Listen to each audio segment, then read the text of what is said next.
Бурхан ордны дээр үгийг хэлсэн, Бурхан хэлсэндээ хүрдэг бөгөөд түүний хэлсэн зүйл биелнэ.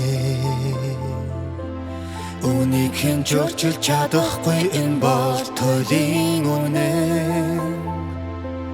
Урдын Бурханы хэлсэн үгч бай, эсвэл ирээдүйд түүний хэлэх үгч бай.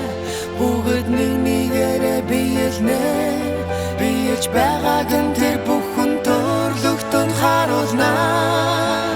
Энэ бол Бурханы үг болон ажлын цаг зарчим билээ.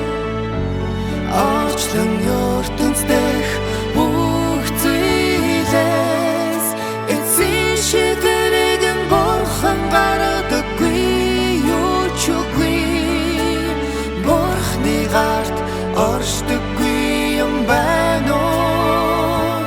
Бурханы хэлсэн бүхэн биелдэг, хүмүүсийн дундаас хэн Бурханы шийдэмгий байдлыг өөрчилж чадах юм бэ?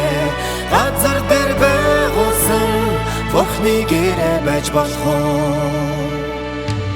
Түүний төлөвлөгөөний ахиц дэвшилт юу ч сад болж чадахгүй. Бурхан цаг ямагт ажиллаа хийж, цаг ямагт удирдлага төлөвлөж байгаа. Хүмүүсийн дундаас хэн хөндлөнгөөс оролцож чадах юм бэ? Энэ бүхнийг бичлэн зохион байгуулсан нь Бурхан биш гэж юу? Өнөөдөр энэ байдалд орхон Бурханы төлөвлөгөө түүний урьдчилан харснаас гажихгүй хэвээр байдаг.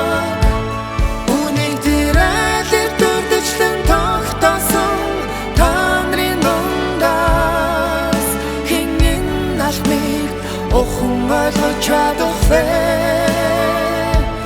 Бурханы ат түүний духалаг лавтая сонсноо. Бурханыг үнэхээр хайрладаг хүн нэг бүр түүний сэтийн өмнө лавтая эргэж ирнэ.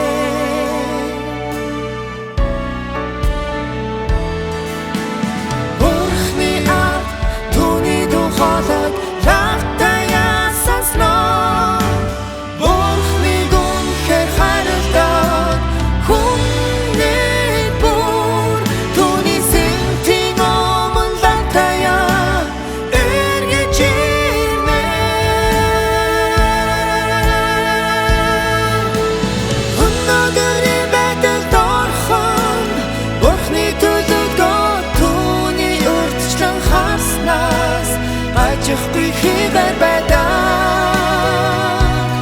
Үнийг тэр айлэр дурдчлан тогтоосон Танрын дундаас хэн энэ алхмыг охин ойлгож чадах вэ? Бурханы ат түүний духалаг лавтая сонсноо. Бурханыг үнэхээр хайрладаг хүн нэг бүр түүний сэтийн өмнө лавтая эргэж ирнэ.